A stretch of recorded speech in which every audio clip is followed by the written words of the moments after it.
अस्सलामुअलैकुम, मैं हूँ उस्मा इमरान और लाती हूँ आपके लिए मज़े मज़े के पकवान। तो आज मैं आपके लिए लाई हूँ बहुत ही रिवायती, बहुत ही टेस्टी, बहुत ही मज़ेदार, ईद की शान और दावतों की जान शीर खोरमा। और आपको बताऊंगी कि इसमें ऐसा क्या इस्तेमाल करते हैं कि आपका शीर खोरमा ईद पर सबसे ज़्यादा मज़ेदार बनकर तैयार होगा। तो शुरू कर लेते हैं अपनी रेसिपी को बनाना। बिस्मिल्लाहिर्रहमानिर्रहीम। तो शीर खोरमा बनाने के लिए मैंने बारीक सेवइयाँ ली हैं। आप थोड़ी सी मोटी भी इस्तेमाल कर सकते हैं, लेकिन ज़्यादा मोटी ना लें, वो इसमें अच्छी नहीं लगती।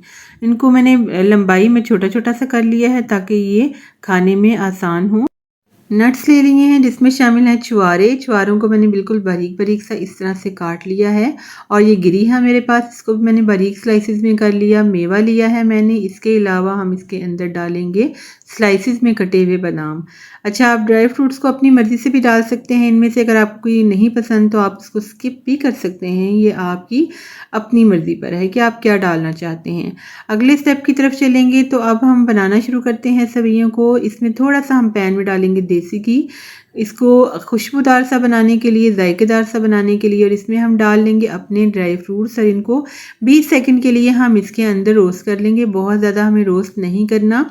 रोस्ट करके जो इसके अंदर जायका आएगा ना, वो बहुत ही अलग होगा, खुशबूदार बनेगा हमारा शीर खोरमा। और ड्राई फ्रूट्स का जो टेक्सचर होता है ना, वो भी बिल्कुल खस्ता सा हो जाता है, क्रिस्पी सा हो जाता है, जो बहुत ही मज़े का लगता है। अब हम शामिल करेंगे इसके अंदर सेवइयाँ और इसके साथ भी हम इनको तकरीबन 2 मिनट तक भून लेंगे। और जब ड्राई फ्रूट्स के साथ हम इनको भूनेंगे, देसी घी के साथ भूनेंगे, तो ये बहुत ही ज़्यादा खुशबूदार बनेंगी, जायकेदार बनेगी। इनका जायका बहुत ही ज़बरदस्त होगा, आला होगा। और तकरीबन 2 मिनट तक हम इनको फ्राई कर लेंगे। इनको फ्राई करना इसलिए भी ज़रूरी होता है कि ये अनकुक्ड होती हैं। तो जब इनको हल्का सा भून लेते हैं ना, तो इनका जायका बहुत ही ज़्यादा बढ़ जाता है। तो तकरीबन 2-3 मिनट के लिए मैंने इनको भून लिया है ड्राई फ्रूट्स के साथ। देसी घी में और ड्राई फ्रूट्स में जब इसको भूनेंगे तो बहुत ही ज़्यादा खुशबूदार भी बनेंगी और जायकेदार बनेंगी। दूध शामिल करेंगे। दूध है मेरे पास हल्का गर्म और ये खालिस दूध है, गाढ़ा दूध है। अगर आपके पास गाढ़ा दूध ना हो तो आप पैकेट का दूध भी इस्तेमाल कर सकते हैं। और अगर पैकेट का भी ना हो, पतला दूध हो आपके पास, तो फिर आप अलग से दूध को पहले थोड़ी देर उबाल लें, उसको गर्म कर लें, गाढ़ा कर लें, फिर आप सेवइयों के अंदर शामिल करेंगे। अगर आप सेवइयों के अंदर शामिल करके इसको देर तक पकाते रहेंगे गाढ़ा करने के लिए, तो आपकी सेवइयाँ बिल्कुल हलवे की तरह हो जाएंगी, जो बिल्कुल भी मज़े की नहीं लगेंगी।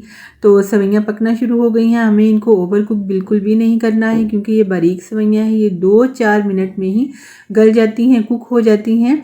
तो तकरीबन हमारी सेवइयाँ कुक हो चुकी हैं। अब हम डालेंगे इसके अंदर एक सीक्रेट इंग्रेडिएंट, ये मैंने बलाई शामिल की है। और अब हम शामिल करेंगे इसके अंदर चीनी। तो बलाई शामिल करने से इसका टेक्सचर जो है ना, बहुत ही ज़्यादा क्रीमी हो जाएगा, मज़ेदार हो जाएगा। अगर आपके पास घर की मलाई ना हो तो आप पैकेट की मलाई भी इस्तेमाल कर सकते हैं। ये आप करके देखें, इसके साथ बहुत ही अलग जायका बनेगा आपकी सेवइयों को। और आखिर में इसको बिल्कुल खुशबूदार, मज़ीद जायकेदार बनाने के लिए देसी घी हम थोड़ा सा ऊपर से भी डाल लेंगे। तकरीबन 1 टीस्पून ही मैंने शामिल किया है। और ये देखिए बिल्कुल तैयार है माशाल्लाह से हमारा शीर खोरमा। और इस तरह का आपने इसको गाढ़ा या पतला रखना है। अगर आप इससे ज़्यादा इनको गाढ़ा कर लेंगे तो क्या होगा कि ये ठंडी होकर बिल्कुल सख्ती हो जाएंगी, तो ये बिल्कुल भी खाने में अच्छी नहीं लगेंगी। अब ये देखें माशाल्लाह से थोड़ी सी ही मलाई मैंने शामिल की है, लेकिन कितना क्रीमी क्रीमी सा इसका टेक्सचर हो गया है, क्योंकि हमने दूध भी अच्छे वाला इस्तेमाल किया था। अब हम डालेंगे इसके ऊपर नट्स। मैंने थोड़े से इसमें से बचा लिए थे। अच्छा सा डेकोरेट करें। ऊपर से मैं थोड़ी थोड़ी सी मलाई और शामिल करूँगी ताकि ये और भी खूबसूरत लगे, यमी लगे और बिल्कुल खाने को दिल चाहे, इसको देखते ही मुँह में पानी आए।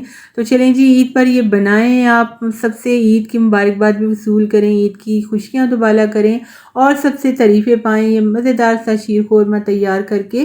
तो ये बहुत ही मज़ेदार है, टेस्टी है। आप इस तरीके से इसको बनाकर देखिएगा और मुझे बताइएगा कि आपको ये कैसा लगा। तो चलें जी, अगर आपको हमारी आज की मज़ेदार सी, टेस्टी सी, मीठी मीठी सी रेसिपी अच्छी लगी हो तो हमारे चैनल को ज़रूर सब्सक्राइब करें, हमारी वीडियो को लाइक करें और इसे फ्रेंड्स एंड फैमिली में शेयर करें। और साथ वाले बेल आइकन के बटन को ज़रूर दबाया करें ताकि आपको पता चल सके कि हमारी न्यू एक्साइटिंग सी वीडियो आ गई है। तो चलें जी, बहुत शुक्रिया। अल्लाह हाफिज़।